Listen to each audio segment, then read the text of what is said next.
Velavan stores, Usman road, T Nagar, Chennai மற்றும் Thoothukudi.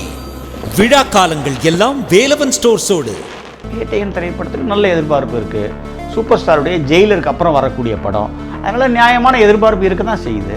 So ட்ரெய்லரை வச்சோ அந்த சாங்கை வச்சோ அதை நம்ம சொல்ல முடியாது. இப்போ ஜெயிலரில் வந்து அந்த ஒரு தமன்னா பாட்டு அதனால் மட்டுமே படம் ஓடியும் சொல்ல முடியாது. படமே ஒரு எல்லாருக்கும் ஒரு போர் அடிக்காத ஒரு சப்ஜெக்ட். ஒரு மனிதர், அவர் ஒரு நல்ல மனிதர் அப்படிங்கும்போது உடல்நிலை சரியில்லைன்னா நீ அவருடைய உடல்நலத்துக்கு ஏதாவது ஒரு அவர் உடல்நல பிரார்த்திக்கிறேன்னு சொல்லிட்டு போயிட்டே இருக்கணும். இல்லைன்னா அது ஜஸ்ட் அதை இக்னோர் பண்ணிட்டாது போகணும். அதில் போய் ஒரு தவறான கருத்துக்கள், மட்டமான கருத்துக்கள் சொல்லக்கூடாது. 9 மணிக்கு தான் ஷோ கொடுக்கணும்னு சொல்லிட்டு.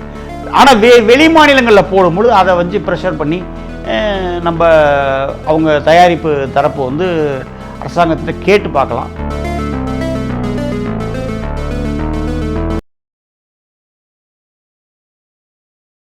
சார் வணக்கம் சார். வணக்கம். எப்படி இருக்கீங்க சார்? நல்லா இருக்கேன் முருகா.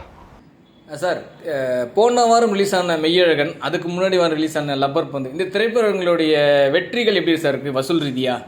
லப்பர் பந்து எக்ஸ்ட்ராடினரியாக போயிட்டுருக்கு. மிகப்பெரிய அதிரி புதிரி வெற்றி.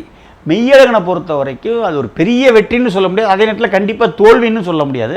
அந்த படத்தோட லென்த்து கூட இருக்குன்னு சொல்லிட்டு ஒரு 18 நிமிஷம் வந்து ஆக்சுவலாக ஒரு போன புதன்கிழமையிலேருந்து குறைச்சிருக்கிறாங்க அந்த லென்த்தை வந்து.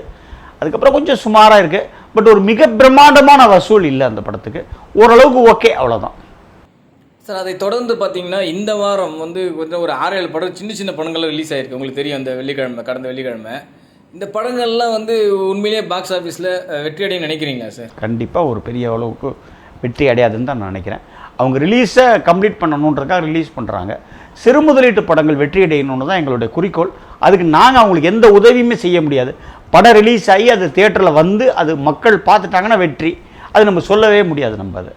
சார், சமீபத்தில் ஒரு செய்தி கேள்விப்பட்டோம். இந்தியன் திரைப்படம் வந்து நேரடியாக ஓடிடி தளங்களில் வெளியாகுது அப்படின்ற மாதிரி செய்திகள்லாம் பரவ ஆரம்பிச்சிட்டு, அது முற்றிலும் உண்மைன்ற மாதிரியே வந்து செய்திகள் வந்துருச்சு. ஸோ இந்தியன் திரைப்படம் ஓடிடியில் வெளியானால் திரையரங்குகளுக்கு ஏதாச்சும் பாதிப்பு இருக்கா? முதல்ல இன்றைக்கி காலையில் அந்த செய்தியை பார்த்துட்டு ஒரு சில நபர்கள்ட்ட நான் பேசிட்டேன். அது செய்தியே உறுதிப்படுத்தப்படாத தகவல். அதனால் அதை பற்றி கருத்து சொல்கிறதுக்கு ஒன்றுமே இல்லை. இல்லை சார், ஒருவேளை அந்த மாதிரி வந்தோன்னா திரையரங்குகளுக்கு ஏதாச்சும் பாதிப்பு இருக்கான்னு. செய்தியே உறுதிப்படுத்தப்படாத தகவல். செய்தி உறுதிப்படுத்தப்பட்ட பிறகு நீ கேளு, அந்த நேரத்தில் அதுக்குள்ள பதில் நான் சொல்கிறேன். சார், அக்டோபர் 10 நம்ம எல்லாருமே தெரியும் வேட்டையன் திரைப்படம் வெளியாகுது. வேட்டையன் திரைப்படத்துடைய எதிர்பார்ப்பு எப்படி சார் இருக்குது? வேட்டையன் திரைப்படத்துக்கு நல்ல எதிர்பார்ப்பு இருக்குது. சூப்பர் ஸ்டாருடைய ஜெயிலருக்கு அப்புறம் வரக்கூடிய படம், அதனால் நியாயமான எதிர்பார்ப்பு இருக்க தான் செய்யுது. அந்த படம் வெற்றி அடையணும்னு எல்லாரும் ஒரு ஒரு பெரிய ஒரு தியேட்டர்காரங்களாம் எதிர்பார்ப்பில் இருக்கிறாங்க. சினிமாக்காரங்க எல்லாருமே எதிர்பார்ப்பில் இருக்கிறாங்க. சார், என்ன காரணத்துக்காக நான் இந்த கேள்வி கேட்டேன்னா சார், ஜெயிலர் திரைப்படம் கூட வந்து பார்த்திங்கன்னா அந்த பாட்டு ஹைப் கொடுத்தது, ஆனால் ட்ரெய்லர் வந்து சாதாரணமாக தான் இருந்தது. அதே மாதிரி இந்த வேட்டையன் திரைப்படத்துலையும் அந்த பாடல்கள் வந்து பெரிய ஹைப் கொடுத்துருக்கு, ஆனால் ட்ரெய்லர் வந்து சாதாரணமாக தான் இருக்குது. அதை வந்து ஒரு பெரிய ஹைப், ஒரு கபாலி மாதிரி ஒரு பேட்டை மாதிரிலாம் ஹைப்பே இல்லாமல் நார்மலாக ரிலீஸ் பண்ணியிருக்காங்க. ஏன்னா வந்து படம், அதாவது நாம் பேசக்கூடாது, நம்ம படம் பேசுகிறோன்னு வந்து ஒரு ஹைப்பே இல்லாமல் ட்ரெய்லர் ரிலீஸ் பண்ணியிருக்காங்களோ அப்படின்ற மாதிரி ஒரு ஃபீல் கொடுக்க வைக்கிறதுல சார். நான் ஏற்கனவே சொல்லியிருக்கேன், இந்த trailer, teacher, first look, second look இதெல்லாம் வச்சு எனக்கு சொல்ல தெரியாது. எந்த ஒரு படத்தையுமே முழுசாக படமாக பார்த்துட்டு அதுக்கப்புறம் தான் அது நல்லா இருக்குமா இருக்காதா, ஓடுமா ஓடாதான்ற கருத்தை என்னால் சொல்ல முடியும். ஸோ ட்ரெய்லரை வச்சோ அந்த சாங்கை வச்சோ அதை நம்ம சொல்ல முடியாது. இப்போ ஜெயிலரில் வந்து அந்த ஒரு தமன்னா பாட்டு அதனால் மட்டுமே படம் ஓடியும் சொல்ல முடியாது. படமே ஒரு எல்லாருக்கும் ஒரு போர் அடிக்காத ஒரு சப்ஜெக்ட். அப்படி இருக்கும் மாதிரி ஒரு படம் அமைஞ்சிச்சுன்னு சொன்னால் வேட்டையனும் கண்டிப்பாக ஓட தான் செய்யும். சார், அதே தினத்திலே கூட வந்து நடிகர் ஜீவாவுடைய பிளாக் திரைப்படம் ஒரு திரைப்படம் வெளியாகும். அதே தினத்தில் இல்லை, அதுக்கு அடுத்த நாள் 10ஆம் தேதி வேட்டையன் வருது, 11ஆம் தேதி பிளாக் வருது. பிளாக். ஆமாம் சார். இப்போது இதனால் வந்து வேட்டையனுக்கு வந்து ரிலீஸ் ஆகிறதுனால அந்த திரைப்படத்துக்கு எதிர்பார்த்த கணிசமான திரையரங்குகள் கிடைக்குமா? எந்த படத்துக்கு? பிளாக் திரைப்படத்துக்கு கண்டிப்பாக கிடைக்கும். ஏன்னா இப்போ இன்றைக்கி ஒரு 1200 ஸ்க்ரீன் இருக்கும் பட்சத்தில் ஒரு 700லேருந்து 800 ஸ்க்ரீன் வேட்டையன் போடுவாங்க.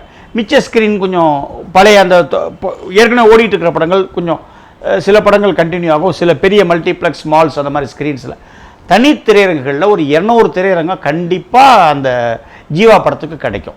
இப்போவே வந்து என்னென்னா எல்லாரும் சொல்ல ஆரம்பிச்சிட்டாங்க, வேட்டையன் திரைப்படம் 1000 கோடி வசூல் பண்ணும், 1500 கோடி வசூல் பண்ணும் அப்படின்ற மாதிரி வந்து இப்போ பேச ஆரம்பிச்சிட்டாங்க. என்னோட லக்கி நம்பர் 3, அதனால் 3000 கோடின்னு போட்டுட்டுங்க. அதுக்கு என்ன காரணம் உட்படுறாங்கன்னா சார், இந்தியில் வந்து இந்த மல்டிப்ளெக்ஸ் அசோசியேஷனுக்கும் இந்த படக்குழுக்கும் ஏதோ சுமூகமான முடிவு எட்டப்பட்டதாகவும், அதனால் ஹிந்தி பெட்டில் பெரிய லெவலில் ரிலீஸ் ஆகும் அப்படின்றதுனால வந்து இந்த திரைப்படம் 1000 கோடி கடந்து வசூல் சொன்னோம் அப்படின்ற மாதிரி சொல்கிறாங்க சார். அது உண்மையா சார்? அது அதாவது அவங்களுக்குள்ள ஒரு பேச்சுவார்த்தை போயிட்டுருக்கு. பட் இன்னும் வந்து இறுதி முடிவு எடுக்கப்படலை. இறுதி முடிவு எடுத்து அவங்க டிக்ளேர் பண்ணதுக்கப்புறம் நான் சொல்கிறேன். சமீபத்தில் கூட திரு ரஜினிகாந்த் அவர்கள் வந்து மருத்துவமனையில் உடல்நிலை சரியில்லாமல் இருந்தார். அதுக்கப்புறம் வந்து நல்லாயிட்டு வீட்டுக்கு வந்துட்டார். திரும்பவும் வந்து ஒரு 2 வாரங்கள் ரெஸ்ட் எடுத்துகிட்டு திரும்ப கூலி படத்தை ஷூட்டிங்கு கலந்துக்க போகிறார் அப்படின்றாங்க. ரஜினிகாந்த் உடல்நிலை சரியில்லாததுனால இங்கே என்ன பேச ஆரம்பிச்சிட்டாங்கன்னா, இது படத்துக்காக ப்ரொமோஷன் பண்ணுறாரு அப்படின்ற மாதிரி பேச ஆரம்பிச்சிட்டாங்க. இதெல்லாம் ஒரு மட்டமான ஒரு ரசனையே இல்லாத ஒரு கருத்துக்கள். இதெல்லாம் இந்த மாதிரி கருத்துக்கள் வெளியில் வந்து பரவவே கூடாது. ஒரு மனிதர், அவர் ஒரு நல்ல மனிதர் அப்படிங்கும்போது உடல்நிலை சரியில்லைன்னா நீ அவருடைய உடல்நலத்துக்கு ஏதாவது அவர் உடல்நலம் பிரார்த்திக்கிறேன்னு சொல்லிட்டு போயிட்டே இருக்கணும். இல்லைன்னா அது ஜஸ்ட் அதை இக்னோர் பண்ணிட்டாவது போகணும்.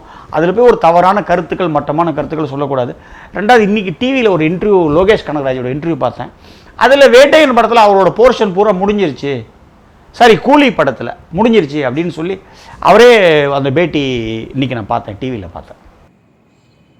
சார், கூலி திரைப்படம் எப்போ வெளிவரும்னு ஏதாவது ஐடியா இருக்கா சார்? கண்டிப்பாக எனக்கு ஐடியா இல்லை சார். வேட்டையின் திரைப்படம் தமிழகத்தில் எத்தனை ஸ்க்ரீன்ஸ்க்கு மேலே ரிலீஸ் ஆகும் சார்? ஏன்னா வந்து நிறைய பேர் சொல்கிறாங்க, ஏன்னா சோலோவாக ரிலீஸ் ஆகுது அன்றைக்கி, அதனால் வந்து இதை நான் பல முறை சொல்லியிருக்கிறேன். ஒரு படம் தமிழ்நாட்டில் உள்ள எல்லா தேட்டரும் ரிலீஸ் ஆக முடியாது. ஏதோ ஒரு ஊரில் 2 தேட்டர் இருக்குது, ஏதோ ஒரு ஊரில் 3 தேட்டர் இருக்குன்னா அந்த 2 தேட்டர்லையும் 3 தேட்டர்லையுமே போட மாட்டாங்க. ஒரு தேட்டரில் போடுவாங்க, ஒரு தேட்டரில் வேறு படம் தான் ஓடும். அப்படி இருக்கும்போது ஒரு 800 ஸ்க்ரீன் அவங்க வந்து கண்டிப்பாக டச் பண்ணுவாங்க. 100% திரையரங்கத்திலையும் போட முடியும் அப்படிங்கிறது ஒரு தவறான தகவல். ஏன்னா அது வந்து விநியோகஸ்தரும் ஒத்துக்க மாட்டார், தயாரிப்பாளரும் ஒத்துக்க மாட்டாங்க. அது ட்ரேடில் இல்லாத ப்ராக்டிஸ். அது 100% போட்ட ஏதாவது ஒரு திரைப்படத்தை நீங்கள் சொல்லுங்கள். நீங்கள் நான் அதை எனக்கு அந்த ஆச்சரியத்தை நான் உங்களோட பகிர்ந்துக்கிறேன். நான் சார் அதாவது சமீபத்தில் கூட ஒரு திரைப்படம் நம்ம பேட்டி எடுத்திருந்தோம். டேர்ம்ஸ் அண்ட் கண்டிஷனில் வந்து அதிகமாக கொடுத்தாங்க, அது எதிர்பார்த்த அளவுக்கு பெரிய வெற்றி தெரியல, சில நபர்களுக்கு மட்டும்தான் சொன்னீங்க. ஸோ இந்த திரைப்படத்துக்கும் டேர்ம்ஸ் அண்ட் கண்டிஷன் ஏதாச்சும் அதிகப்படுத்திருக்காங்களா, இல்லை இன்னும் இதுக்கு டீட்டெயில்ஸ் வரலையா சார்? இல்லை, இப்போ தான் பேச்சுவார்த்தை ஆரம்பிச்சிருக்காங்க. அது ஒன்று வரும்பொழுது தான் தெரியும். 8ஆம் தேதி அல்லது 9ஆம் தேதி காலையில் தான் அதுக்கு ஒரு ஃபைனல், அதுக்கு ஒரு வடிவம் நம்மளுக்கு கிடைக்கும். சார், இந்த அதிகாலை காட்சி வந்து தமிழகத்தில் வந்து துணிவு வாரிசுக்கு அப்புறம் இன்னும் எந்த திரைப்படத்துக்குமே போடலை. இந்த திரைப்படத்துக்காச்சும் கிடைக்குமா அப்படின்றது எதிர்பார்த்துட்டு இருக்காங்களே, கிடைக்குமா சார்? எனக்கு அதில் ஒரு பெரிய நம்பிக்கை இல்லை. 9 மணி காட்சி தான் கிடைக்கும்னு இப்போதைக்கு நான் நம்புகிறேன். ஆனால் அவங்க என்ன பெட்டிஷன் கொடுக்க போகிறாங்க, அதுக்கு அரசாங்கம் என்ன முடிவு எடுக்கும்னு எனக்கு தெரியலை. பட் அரசாங்கம் வந்து கொள்கை முடிவாக ஒரு ஸ்ட்ராங்காக இருக்கிறதா எனக்கு சில தகவல்கள். 9 மணிக்கு தான் ஷோ கொடுக்கணும்னு சொல்லிட்டு. ஆனால் வெளி மாநிலங்களில் போடும்பொழுது அதை வந்து ப்ரெஷர் பண்ணி நம்ம அவங்க தயாரிப்பு தரப்பு வந்து அரசாங்கத்திட்ட கேட்டு பார்க்கலாம். பட் அது எந்த அளவுக்கு சாத்தியம்ங்கிறது எனக்கு தெரியல. பட் சாத்தியம் ரொம்ப குறைவுன்னு நான் நினைக்கிறேன். இல்லை சார், இப்போ நார்மலான ஷோ போட்டு ஓட்டும்போது வந்து நல்ல லாபங்கள் வந்துச்சு. இந்த ஜெயிலர் திரைப்படமாக இருக்கட்டும், இப்போ இந்த மாதிரி ரப்பர் பந்து, இந்த மாதிரி திரைப்படங்கள்லாம் எந்த இதுவும் ஸ்பெஷல் ஷோலாம் போடலை, விடுமுறை நாட்களில் மட்டும்தான் ஸ்பெஷல் ஷோ போட்டோம். ஸோ அந்த மாதிரி இது நார்மலாக விட்டாலும் நல்லாயிருக்கும் அப்படின்ற மாதிரி பல திரையரங்கு உரிமையாளர் கருத்து தான் நிலவுதே சார். இது நார்மலாகவே விடலாமே அப்படின்ற மாதிரி தான் நீங்களும் யோசிக்கிறீங்களா? நார்மலாகவே விட்டால் நல்ல வசூல் தான் ஆகுது. இப்போ எங்களுக்கு விடுமுறை நாட்களில் 5 காட்சிகள் போடுறதுக்கு ஏற்கனவே சட்டப்பூர்வமாகவே எங்களுக்கு அரசாங்கத்தில் அனுமதி இருக்குது. அப்படி இருக்கும்போது நாங்கள் 5 ஷோ அது அந்த விடுமுறை நாட்களில் போட்டுக்கிறோம். ஒர்க்கிங் டேஸில் 4 ஷோ போட்டுக்கிறோம். அது நியாயமாக அது பாட்டுக்கு வசூலாகிட்டு இருக்குமா? 3 வாரம் 4 வாரம் 4 வாரத்தை தாண்டி எந்த படம் ஓடுது? ரெண்டாவது முதல் வாரம் இருக்கிற வசூல் 2ஆவது வாரத்துக்கு சம்மந்தமே இல்லாமல் தான் இருக்குது. எல்லா படத்துக்குமே உள்ள நிலைமை அதுதான். சமீபத்தில் கூட பார்த்தா நம்ம கோட் திரைப்படம் வந்து 4 வாரங்கள் தேட்டரில் இன்னும் ஓடின்னு கூட இருக்குது அந்த படம். அதுக்குள்ளே வந்து ஓடிடி தளங்களில் வெளியாகிடுச்சு. நம்மளே வந்து சொல்லியிருக்கோம், நம்ம அதை வந்து மாற்றணும், ஒரு 8 வாரம் இல்லை 6 வாரங்கள் கழிச்சு போடுங்க அப்படின்னு சொல்கிற மாதிரி மாற்றணும் அப்படின்னு சொல்லி. இல்லை, ஏற்கனவே தயாரிப்பாளர், விநியோகஸ்தர், திரையரங்கு உரிமையாளர்கள், பெப்சி எல்லாரும் சேர்ந்து ஒரு ஜாயிண்டாக ஒரு அமைப்பு உருவாக்கியிருக்காங்க. அது ஒரு 2-3 கூட்டம் நடந்துருச்சு. அதில் நம்ம 8 வீக்ஸ் ஓடிடிங்கிறத நம்ம அமைப்பு மூலமாக ஒரு சுப்பிரமணி சார், பன்னீர்செல்வம் சார், நம்ம அமைப்பை சேர்ந்து எல்லாருமே அதில் கேட்டிருக்கோம், கோரிக்கை வச்சுருக்கோம். அவங்க அந்த தயாரிப்பாளர்கள் சைடு என்ன ஆக்சுவலாக சொல்கிறாங்கன்னு கேட்டிங்கன்னா, அந்த ஓடிடி நிறுவனங்களோட எங்களுடைய already agreement 4 weeks 5 weeks 6 weeks நாங்கள் போட்டிருக்கோம்.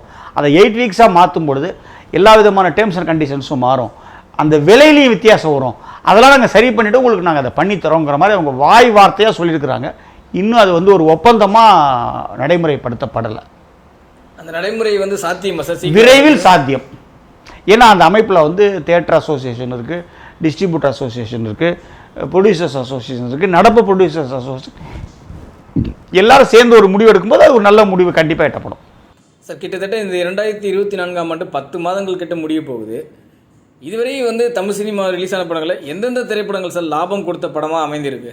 அரண்மனை, ராயன், கருடன், மகாராஜா, டிமாண்டி காலனி, இந்த வாழை, லப்பர் பந்து, கண்டிப்பாக கோட்டுமே அந்த ப்ரொடியூசரை பொறுத்த வரைக்கும் லாபமான படம் தான்.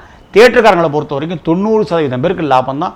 ஒரு 10%, 5% பேருக்கு மட்டும்தான் அது கொஞ்சம் அந்த நஷ்டத்தை கொடுத்துருக்கு. பாக்கி எல்லாருக்கும் லாபம் தான் அது. ஸோ இப்போ இந்த வருடங்கள் ரிலீஸ் ஆன படங்களையும் இந்த 6-7 படங்கள் தான் வெற்றிகரமாக ஏன்னா ஏதோ 1-2 மறந்து கூட விட்டுருக்கலாம். எனக்கு தெரிஞ்ச வரைக்கும் இதுதான். சரி sir, thank you very much sir. Thank you, நன்றி. Velavan stores, Usman road, T Nagar, Chennai மற்றும் தூத்துக்குடி. விழா காலங்கள் எல்லாம் வேலவன் ஸ்டோர்ஸோடு. இது போல பல வீடியோக்களை கண்டு மகிழ எங்களது ரீசன்ட் வாய்ஸ் சேனலை மறக்காம சப்ஸ்கிரைப் பண்ணுங்க.